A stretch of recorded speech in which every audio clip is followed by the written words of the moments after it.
Bonjour Charles de Courson, merci d'être dans ce studio pour répondre à mes questions ce matin. Vous êtes député du groupe Lyotte, vous êtes député de la Marne, vous êtes d'ailleurs le député élu depuis le plus longtemps à l'Assemblée. Autant dire que l'Assemblée nationale et ses rouages, vous les connaissez par cœur. Vous êtes un député influent, vous êtes rapporteur général du budget de l'Assemblée. Vous avez, dans la semaine qui vient de s'écouler, non seulement rencontré le président, mais aussi rencontré le Premier ministre. Ça, c'était pas plus tard qu'hier. Et puis, il y a la Commission des finances qui a donc interrogé hier Bruno Le Maire, vous y étiez. Le Trésor public estime qu'il faut trouver 100 milliards d'ici 2028, 30 milliards rien que pour l'année prochaine. C'est possible ça ? C'est techniquement possible. Le problème, c'est qu'il faut faire des économies justes et voire augmenter. On n'échappera pas à quelques mesures sur les recettes. Et des recettes aussi, des augmentations justes. Et pour ça, il faut avoir une majorité. C'est tout le problème de cette situation. C'est là le problème. Et donc, tout le monde sait qu'aujourd'hui, une politique de redressement des finances publiques est une politique courageuse et juste. Aujourd'hui, j'ai quelques doutes sur la possibilité d'avoir une majorité pour le voter. En fait, vous avez des doutes, non pas sur la possibilité de faire, mais sur la possibilité que ce soit voté par 2 partis ou 3 partis de l'Assemblée qui se tirent dans les pattes et n'ont pas du tout la même vision des finances. Oui, le nouveau Front populaire avait fait un programme dont même certains de leurs membres se posent des questions sur comment on le finance. Pour pas dire plus, vous avez le Rassemblement national qui a mis sous surveillance le nouveau Premier ministre. Donc, si vous voulez, quelle majorité peut se dégager pour une politique de redressement des finances publiques ? C'est toute la question.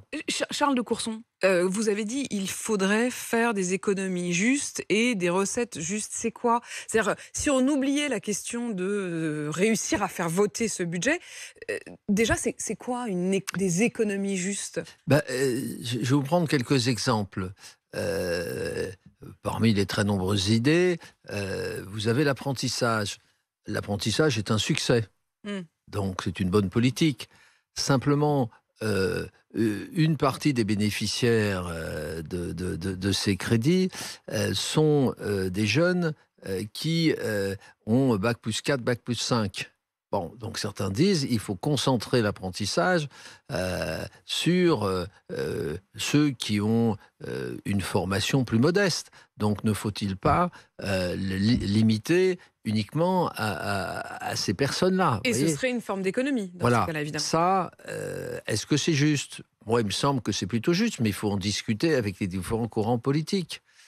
Autre débat qui a été encore relancé par M. Le Maire hier lors de sa très longue audition avec M. Cazenave, les arrêts de travail. Bon, alors il y a une inflation des arrêts de travail et nous sommes dans un pays dans lequel vous avez un délai de carence de 3 jours dans le privé et depuis peu d'ailleurs, il y a un délai de carence d'1 jour dans le public.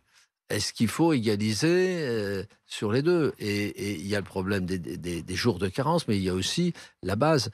On maintient le salaire dans le public à 100%, alors que dans le privé, c'est à 90%.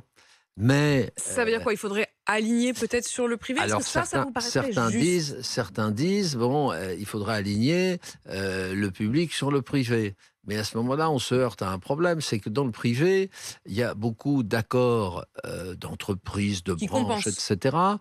Oui, mais cofinancés par les salariés et les employeurs, vous voyez, qui permettent de couvrir tout ou partie du différentiel, alors que dans le public, ça n'existe pas. Vous voyez, donc on voit bien que, pour prendre cet exemple, puisqu'il a été évoqué par M. Le Maire... Quand on tire ces fils, c'est extrêmement complexe et ça a des conséquences très concrètes. Le budget tel qu'il va se dessiner aura des conséquences sur nos vies quotidiennes. Charles de Courson, vous avez évoqué aussi la question des recettes. Il faudra augmenter les impôts. Oui, c'est une évidence. On n'échappera pas, si vous voulez, à un mixte, mais la dominante doit être l'économie sur la dépense. Voilà. Et sur la recette, il n'y a du côté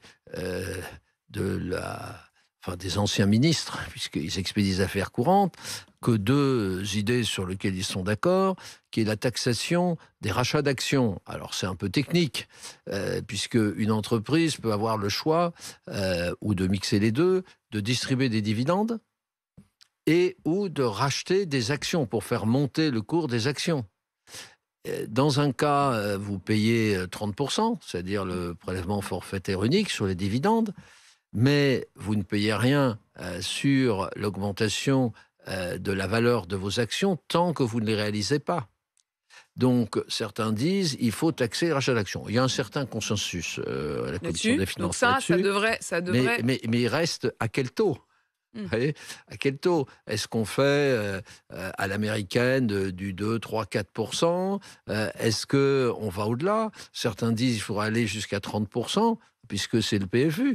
Mais Charles de Courson, ce que l'on constate en tout cas, c'est que d'un côté, on nous dit qu'il faut trouver 100 milliards d'ici 2028, et de l'autre, on est déjà en train, de chicaner sur des mesures qui ne font pas le poids. Oui, non, mais de toute façon, les mesures de recettes... Est-ce qu'à la fin, il y en a au moins une de ces mesures-là qui va sortir du chapeau? Les deux mesures, si vous voulez, annoncées par le gouvernement de l'époque, c'était la taxation des rachats d'actions. Il y a un assez large consensus, il reste à savoir à quel taux, mais c'est quelques centaines de millions, vous voyez, selon le taux fixé, c'est-à-dire peu de choses.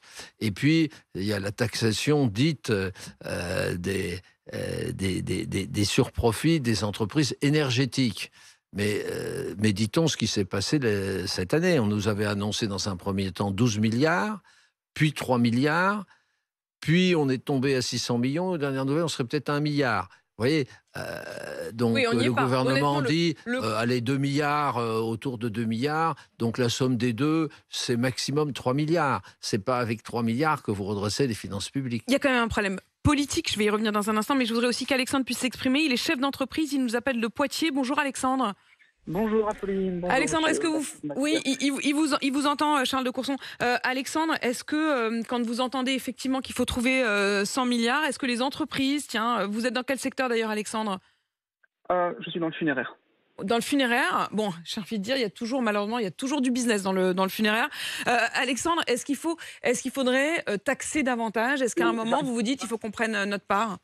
Non, mais j'arrive pas à croire qu'on soit encore sur le débat d'augmenter ou non les impôts. Je comprends pas, dans le pays le plus taxé au monde, on est leader dans le domaine, mais j'aimerais bien qu'on soit leader dans autre chose que la taxation. Quand on atteint un niveau où c'est plus de la taxation, mais c'est confiscatoire, où on n'a même pas en face un service approprié par rapport au niveau d'impôt qu'on paye, le sujet n'est pas là. D'autant plus, j'étais en train de lire sur Internet donc des articles, que ce soit sur BFM, dans Les Échos de début d'année, Le Figaro, il y a un mois, qui parle du Portugal, qui baisse les impôts, Les Échos qui fait état de augmenter les impôts ne sert à rien. Ça ne sert à rien pour augmenter la question, c'est la compétitivité. La question, c'est aussi l'efficacité. L'efficacité, on en parlait tout à l'heure avec le rapport de Mario Draghi qu'Arthur avait décrypté pour nous.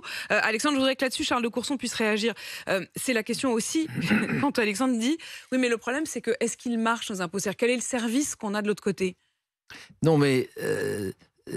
nous sommes le pays qui a le taux de prélèvement obligatoire le plus élevé d'Europe.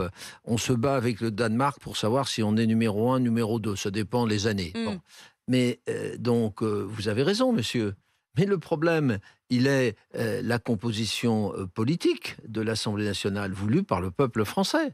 Et que si vous voulez faire passer des économies du côté de la dépense, et je rappelle que c'est quand même l'effort principal qui doit être fait sur la réduction de la dépense publique, vous n'échapperez pas à un débat politique qui est de dire il faut une juste répartition des efforts.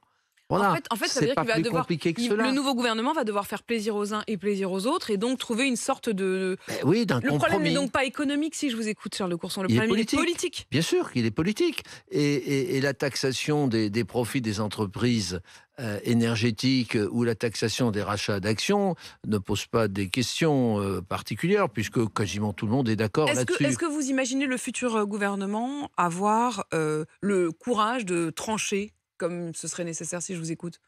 Si vous voulez, je pense que dans la situation politique actuelle, il est impossible de revenir aux 3%, qui est notre engagement en 2027. C'est impossible. les efforts sont complètement démesurés au regard de la composition de l'Assemblée nationale. Il semble que Michel Barnier va essayer d'obtenir une prolongation de 2 ans supplémentaires, 2029. Mais je rappelle qu'il y a des élections présidentielles en 2027. Voilà. Et donc, les engagements au-delà disons, de 2026, c'est vrai, sont un peu théoriques. Voilà, à un nouveau vote des Français. Et comme tout le monde sait que le prochain président ou la prochaine présidente de la République dissoudra immédiatement pour essayer d'avoir une majorité stable. Mais vous ferez partie des arbitres, Charles de Courson, on le sent bien sur cette question du budget, qui est le premier bras de fer politique. On vous écoutera à nouveau lorsqu'il y aura des premières mesures, et si vous aviez la gentillesse de bien vouloir revenir à ce moment-là, pour nous dire aussi si, puisqu'en l'état, vous laissez sa chance, en quelque sorte, au gouvernement, vous attendez de voir, mais on vous sent quand même assez inquiet sur la capacité politique à faire passer ce budget. C'est tout le problème qu'a Michel Barnier, d'autant plus qu'il n'a que quelques jours pour trancher de ses affaires, mais après il y aura un débat. En commission puis en séance publique, si vous voulez. Et si on veut obtenir une majorité, fût-elle relative, il faut que chacun y mette du sien.